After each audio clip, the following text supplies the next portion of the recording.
Welcome to BLN Telugu news. ఉన్న ప్రతిపక్షాలు చాలా చౌకబారు విమర్శలు చేస్తున్నారు. 10 ఏళ్ళు అధికారంలో ఉండి అధికారము నెత్తికెక్కి ప్రజాస్వామ్యాన్ని కాళరాసి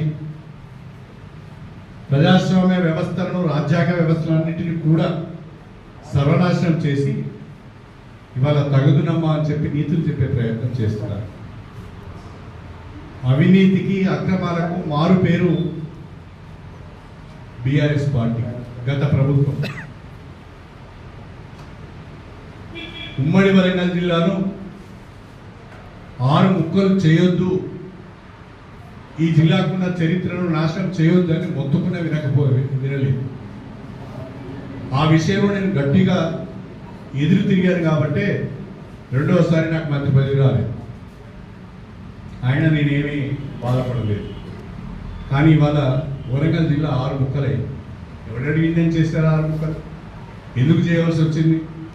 దాని అనుకున్న హేతుబద్ధత ఏంటి? దాని అనుకున్న రీజనింగ్ ఏంటి? అంటే వరంగల్ జిల్లాకున్న గొప్పతనాన్ని, వరంగల్ జిల్లాకున్న చరిత్రను నాశనం చేయాలనే కేసీఆర్ ఆ ప్రయత్నం చేశారు. ఈరోజు ప్రజలందరూ కూడా ఈ 6 జిల్లాలు ఎందుకైనా ఏ జిల్లా అని చెప్పుకోవాలి అర్థం కావడం లేదనే పరిస్థితిలో ప్రజలు ఉన్నారు. ఈ రకంగా తనకి ఇష్టం వచ్చిన రీతిగా ఒక నిరంకుశ నియంతృత్వ పాలనను తెలంగాణలో తీసుకువచ్చి ప్రజాస్వామ్యవాదుల మూలను నొక్కి ఇష్టారీతిగా దోపిడీ చేశారు. మొత్తం కుటుంబం దోపిడీకి ఎగబడ్డది. కుటుంబం చేతిలో తెలంగాణ బందీ అయిపోయింది. ఇవాళ హైదరాబాద్లో 1000 ఎకరాల భూములు, కొన్ని కోట్ల రూపాయల విలువైన బిల్డింగ్స్ ఎక్కడి నుంచి వచ్చాయో తెలంగాణ ప్రజలకు సమాధానం చెప్పవలసిన అవసరం ఉంది. వాళ్ళు ఇప్పుడు 9 నెలలు కూడా పూర్తి కాని కాంగ్రెస్ ప్రభుత్వం పైన విమర్శలు చేస్తున్నారు. 10 ఏళ్లలో చేయలేని పని ఇవాళ రైతు రుణమాఫీ 23 లక్షల మందికి 18,000 కోట్ల మాఫీ జరిగింది. ఇంకా వచ్చే 2-3 నెలల్లో మరొక 12,000 కోట్ల రూపాయలు రుణమాఫీ కొరకు ప్రభుత్వం వెచ్చించబోతుంది.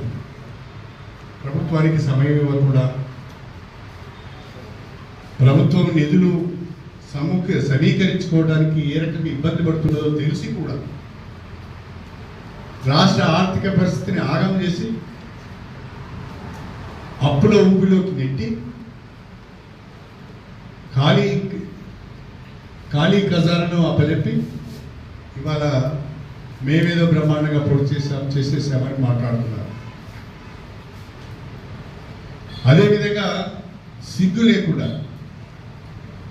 లేకుండా ఫిరాయింపుల మీద మాట్లాడుతున్నారు. అసలు ఫిరాయింపులను ప్రోత్సహించిందే మీరు కదా. 10 సంవత్సరాల కాలంలో 38 మంది ఎమ్మెల్యేలను మీ పార్టీలో చేర్చుకున్నారు. చివరికి రాజకీయ పార్టీగా శాసనసభ పక్షాలను కూడా మీ పార్టీలో చేర్చుకున్నారు. అప్పుడు గుర్తుకు రాలేదా ప్రజాస్వామ్యం? అప్పుడు గుర్తుకు రాలేదా నైతిక విలువలు? అప్పుడు గుర్తుకు రాలేదా ఫిరాయింపుల చట్టం? ఈరోజు మాట్లాడుతున్నారు. చాలా కోర్టుల పట్ల గౌరవం ఉన్నది. ఆ కోర్టులు ఇచ్చే తీర్పు కట్టుబడి మేము ఉంటాం. ఎన్నికలు ఎప్పుడు వచ్చినా కాంగ్రెస్ పార్టీ ఎదుర్కోవడానికి సిద్ధంగా ఉన్నది. దీని గురించి మేమేం ఆందోళన చెందడం లేదు. వాళ్ళు ఆలోచించుకోవాలి. డిపాజిట్లు వస్తాయా రావాలి, డిపాజిట్లు వస్తాయా రావాలని వాళ్ళు ఆలోచించుకోవాలి. శేషగన్పూర్ నియోజకవర్గంలో కాంగ్రెస్ పార్టీ బలంగా ఉంది. ప్రజలు కాంగ్రెస్ పార్టీ పట్ల చాలా అనుకూలంగా ఉన్నారు. ఎన్నికలు ఎప్పుడు వచ్చినా ఇప్పట్లో ఉప ఎన్నికలు రావు. ఒకవేళ వచ్చినా ఎదుర్కోవడానికి మేము సిద్ధంగా ఉన్నాం. తాటాకు చప్పులకు బెదిరేది లేదు. 3 దశాబ్దాల రాజకీయం నాది. మీలాంటి వాళ్ళు చాలామందిని చూస్తాను. ఎంతమంది చూస్తాను నేను. నా ముందట ఎగిరిన వాళ్ళందరూ కనుమరుగైపోయి నేను నింపాదిగా చాలా జాగ్రత్తగా ప్రజల మధ్య ఉన్నా కాబట్టి నిలబడ్డాను. మిగతా వాళ్ళందరూ ఎగిరిన వాళ్ళంతా ఇప్పుడు ఎక్కడున్నారో నాకు తెలుసు. కాబట్టి ఏమి ప్రజాస్వామ్యం పట్ల గౌరవం ఉంది, కోర్టుల పట్ల గౌరవం ఉన్నది, ఎన్నికల వ్యవస్థ పట్ల గౌరవం ఉన్నది. ఏది పరిస్థితి వచ్చినా ఎదుర్కోవడానికి మేము సిద్ధంగా ఉన్నాం. ఎవరు కూడా పిచ్చి పిచ్చిగా మాట్లాడవలసిన అవసరం లేదు, స్థాయిని మంచి విమర్శ చేయవలసిన అవసరం లేదు. ప్రజలలో మీకున్న స్థాయి ఏంటో, ప్రజలు మిమ్మల్ని ఎందుకు తిరస్కరించారో గుర్తెరిగి మాట్లాడితే మంచిది. అంతకంటే ఎక్కువ ఎవరి పేర్లు నేను తీసుకోదలుచుకోలేదు. వాళ్ళ పేర్లు తీసుకొని వాళ్ళను నా స్థాయికి పెంచదలుచుకోలేదు. వాళ్ళది నా స్థాయి కాదు, వాళ్ళ పేర్లు నేను తీసుకోవాల్సిన అవసరం లేదు. అందరికీ నమస్కారం. Thank you very much.